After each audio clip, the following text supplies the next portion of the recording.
गुरुदेव बहुत बहुत धन्यवाद अपना समय निकालने के लिए। अभी आज आपके कमरे में बैठे हैं, बाहर सिर्फ मंत्र और मंत्र सुनाई दे रहे हैं पूरे अयोध्या में। इस समय का आपने कई बार कहा कि मैं इस समय का कितने वर्ष से इंतजार कर रहा हूं, पर अब जब ये समय आ गया है और आज तो जब आपसे बात करने का मौका मिला है तो गर्भगृह में रामलला की मूर्ति पहुंच चुकी। आज रामलला जी मूर्ति नहीं पहुंची, रामलला जी पहुंच गए। जी आप ठीक है। कैसा एहसास होता है गुरुदेव? जैसे राम जी के आने पर अयोध्या वासियों का अनुभूति हुई थी, वनवास से जब राम जी लौटे थे अयोध्या वासी कितने प्रसन्न थे। जो जैसे तैसे उठ धामहि, बाल वृद्ध कहूँ संग न लावहि, एक एकन सन पूछहि धाई, तुम देखे कृपालु रघुराई। गुरुदेव अयोध्या में मतलब दिल्ली मुंबई में बैठ के ना लोग शायद समझ नहीं पाते। जब हम स्टूडियो से डिबेट कर रहे थे तो लग रहा था सब कुछ राजनीति हो रही है। केजरीवाल 2 दिन बाद, अखिलेश कह रहा है मैं 4 दिन बाद, कांग्रेस कह रहा है मैं आऊंगा नहीं, लालू कह रहा है मैं नहीं आऊंगा। लेकिन जैसे ही आप अयोध्या में पहुंचते हैं ना, यहाँ तो माहौल ही अलग है।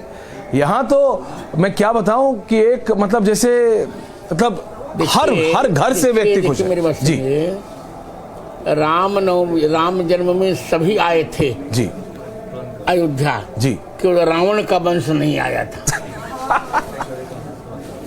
आशा है उत्तर मैंने दे दिया। नहीं, आपने सिर्फ उत्तर ही नहीं दे दिया, आपने इतना लंबा आपने ऐसी चीज कह दी है। ज्यादातर मतलब आपके बारे में ये कहा जाता है गुरुदेव, हम तो बालक हैं आपके सामने, लेकिन ये कहा जाता है कि आप जब ऐसी टिप्पणी करते हैं जैसे आपने अभी करी और आपने पूछा कि ऐश्वर्या जवाब मिल गया, तो जवाब तो उनको मिल गया जो बैठे हैं दिल्ली से लेकर लंदन तक, जो 4 दिन काम करते हैं और कहते हैं बहुत थक गया, अब मुझे जरा लंदन जाने की जरूरत है। आप तो समझ ही रहे हैं, जब अर्णव गोस्वामी पर प्रतिबंध लगा था मैंने कहा चिंता मत करो बेटा जी। जब मेघनाद ने हनुमान जी को नागपास में बांधा तो लंका जल गई जी, और पत्रकारों पर जब प्रतिबंध लगा तो ये धर्मनिरपेक्षी सब जल जाएंगे। बिल्कुल। लेकिन आप अभी बैठे हैं, आपके मैं देख रहा हूं चारों ओर या तो प्रभु श्री राम हैं या फिर हनुमान जी हैं। ये कहा जाता है कि आप यहां भी हनुमान जी का एक बहुत बड़ा यज्ञ करा रहे हैं, अगर मेरा शब्द गलत नहीं है तो। नहीं, सही है, सही है ना। मैं 1008 कुंडी हनुमान महायज्ञ कर रहा हूँ जी, करा नहीं रहा हूँ, कर रहा हूँ, कर रहे हैं। यहाँ पे थोड़ी बहुत आवाज आ रही है क्योंकि आपके प्रेम करने वाले, आपका एक स्पर्श, आपका एक तस्वीर, एक फोटो लेने वाले इतने हैं। लेकिन मैं ये पूछ रहा हूँ गुरुदेव, जैसे आपने कहा कि ऐसा लग रहा है मानो कि प्रभु श्री राम वापस आ रहे हैं, ऐसा अयोध्या में। इस बीच जब राजनीति देखते हैं, मैं सिर्फ शंकराचार्य की बात नहीं कर रहा, वो भी पूजनीय है। आपने बताया 6 जगत गुरु होते हैं, उसमें शंकराचार्य एक नहीं आ रहे हैं, बाकी आ रहे हैं। लेकिन इस तरह की राजनीति की क्या आवश्यकता थी? मैं आपकी वाणी से जानना चाहता हूं। बिल्कुल अनावश्यक राजनीति है ये हठधर्मिता है, शरारत है जी। यहाँ सम्मान की बात नहीं होनी चाहिए। जहाँ राष्ट्र धर्म हो वहाँ सम्मान को तिलांजलि दे देनी चाहिए। 500 वर्ष की प्रतीक्षा हमारी पूर्ण हो रही है जी। आज तो बिना बुलाए हमको आना चाहिए, सभी जगत गुरुओं को आना चाहिए, जहाँ स्थान मिला वहाँ बैठ जाना चाहिए। हमारे यहाँ की तो परंपरा है कि तुलसीदास जी ने जब भीड़ देखी तो संत की पनही में खीर खाई। तो हम लोग तो चाहे शंकराचार्य हो चाहे मैं रामानंदाचार्य, कोई भी, पहले हम साधु हैं फिर किसी कोई आचार्य होंगे।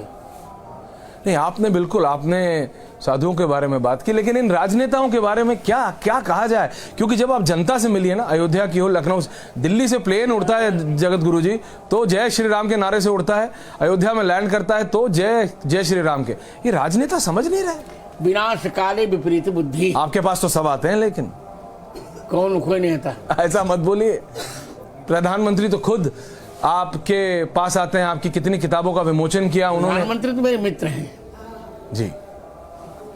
राजनेताओं की बात कर रहा हूँ जो विरोध करे, उनके लिए मैंने कही। वो भी आना चाहते हैं, अब आप मौका नहीं दे रहे उन्हें। नहीं, वो आना ही नहीं चाहे, वो आएंगे नहीं। जो पर दुष्ट हृदय सो होई, मोर सन्मुख आप सोई। लेकिन ये कहा जाता है कि आपके और प्रधानमंत्री के बीच प्रभु Shri Ram is the joining factor, is the adhesive. Of course, प्रधानमंत्री is very very nearest to me, he is my he my very sweet friend. Sweet friend. Gurudev जब आप बोलते हैं ना तो उसका एक मतलब इट इज अनफिल्टर्ड। आप समझ रहे हैं मैं क्या कह रहा हूं? मतलब it is unfiltered. I can understand. गुरुदेव वो अनफिल्टर्ड है और आप जब जो आपकी भावना है वो आती है। लेकिन मैं एक बार फिर, और मैं ज्यादा समय नहीं लूंगा, 1-2 सवाल और। गुरुदेव ये जो हो रहा है इसके लिए कोई 5, 10, 15, 20, 25 वर्ष नहीं, मैं कई लोगों से मिला, उनकी पीढ़ी दर पीढ़ियों ने, जनरेशंस हैव वेटेड, उनकी पीढ़ियों ने इस वक्त का इंतजार किया है। और वो जब देखते हैं जी, मैं कहूं कि 2 लाख हिंदुओं का बलिदान हो चुका है। 2 लाख? 1-2 नहीं।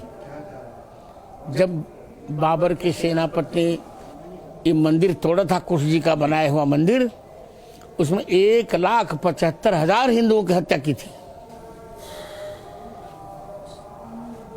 फिर अब 25,000 और, हम 75 आंदोलन हमारे असफल हुए, कुचल दिए गए। 76 में हमने कहा नहीं, अब नहीं कुचला जा सकता। अब या तो शरीर रहेगा या तो हमारा कार्यम वा साधेम देहम वा पातेम। 1984 से मैं भी जुड़ा हूँ जी। और उस समय बहुत कम लोग आंदोलन में थे। मैं था, आदित्यनाथ जी के गुरु जी अवैधनाथ जी थे जी। आज परमहंस रामचंद्र दास जी थे, अशोक सिंगल जी थे, और क्या नाम उनका, गिरिराज जी थे, इन्हीं गिने, ऋतंभरा जी थी, इन्हीं गिने लोग थे। तो गुरुदेव ये लोग थे। आपने अशोक सिंगल जी का नाम लिया, आपने कई लोगों का नाम लिया। आप हमेशा कहते हैं कि आपको उनका स्मरण होता है आज भी, अशोक सिंगल जी का। आज तो मैं बहुत याद कर रहा हूँ उनको, बहुत याद कर रहा हूँ। गुरुदेव ये इन सब लोगों का और ना जाने कितने और लाखों करोड़ों भारतीयों का ये एक सपना था, जो एक सपना साकार हो रहा है। निश्चित आज साकार हो गया, साकार हो गया। आपने कहा और आज हमें आपका आशीर्वाद भी मिल रहा है और आज ही रामलला गर्भगृह में पहुंचे, इससे अच्छा क्या हो सकता है। गुरुदेव साधु संतों की अपनी एक बहुत महत्वता होती है, एक बहुत इंपॉर्टेंस होती है, जिसको कि कई राजनीतिक दल उसको अंडरमाइन कर सकते हैं, वो उनका अपना लाइन है। लेकिन जनता के लिए, देश की जनता के लिए, और मैं भारतीयों के लिए कह रहा हूं, मैं इनको हिंदू मुस्लिम सिख ईसाई में नहीं बांट रहा हूं गुरुदेव, हर एक के लिए रिलीजियस लीडर की एक बहुत महत्वता होती है। और जब आप जैसा मठाधीश, जब आप जैसा बड़ा संत जब इस तरह की ये बोलता है कि देखो ये सपना साकार हो रहा है, उसका एक रिपलिंग इफेक्ट होता है। जो लाखों लोग आज आपको सुनने के लिए बाहर बैठे हैं, मैं आपसे बता रहा हूं, ऐसा मंडप ही हमने नहीं देखा, इतने लोगों को ही एक साथ किसी एक संत को सुनने के लिए हमने नहीं देखा।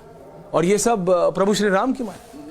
जाने क्यों लोग मुझसे पहले कहते थे जी कि आप देख नहीं पा रहे हैं, आप सफल वक्ता नहीं बनेंगे, क्योंकि श्रोताओं को आप देख नहीं पाते। आपसे कहते थे? हाँ। क्या बात कर रहे हैं? तो मैंने कह दिया कि मैं श्रोताओं को देखना चाहता ही नहीं, मैं तो केवल हनुमान जी को देखता हूँ। हनुमान जी सुनते हैं और उनके निमित्त सभी श्रोता आके सुने। Let them listen to me. And they are Gurudev, they are. And like how?